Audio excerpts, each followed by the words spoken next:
The exhibition is in Boston through February. Jan Stuart will oversee the transition when it comes here to Washington, D.C. in March. She is a curator of Chinese art at the Smithsonian Institution's Freer-Sackler Museum.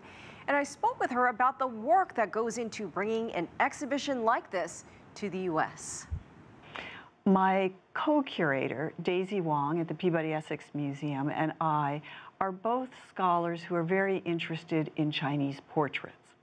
Her museum has a portrait of a Qing Dynasty empress, and my museum does as well. So we began to think, well, there's something here to work with.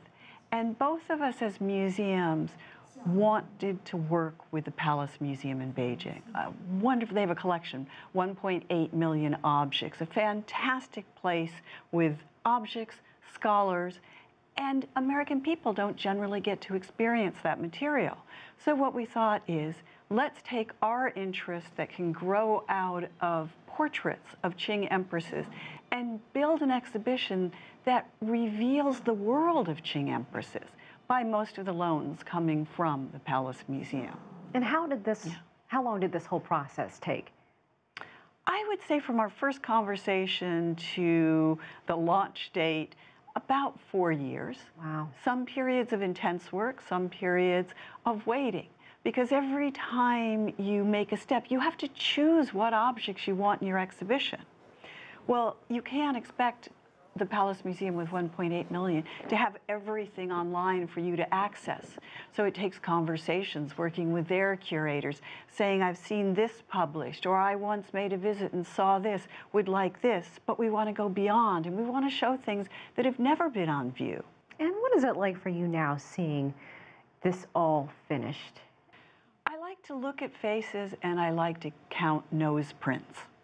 So if you see a case and there's a nose mark on it, then you know somebody was interested so much that they were pressing their face against to see. So I like to see that, but I love to eavesdrop.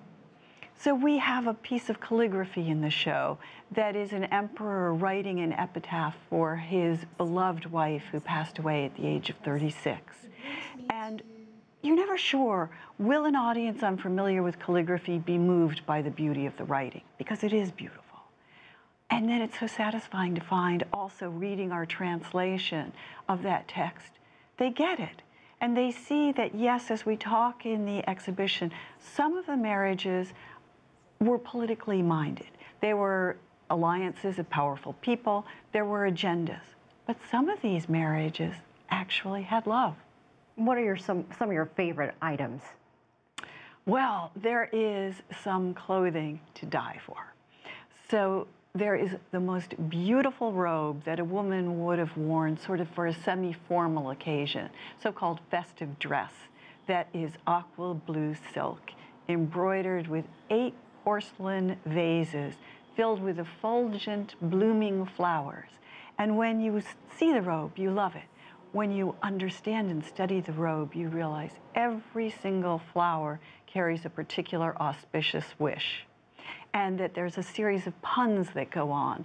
The word for vase in Chinese sounds like another word that means peace. So it's wishing happiness, peace, not only for the woman, the empress wearing it, but a wish then that if she acts properly, she is part of creating a harmonious society, a harmonious empire. So these are auspicious wishes for the Qing Empire.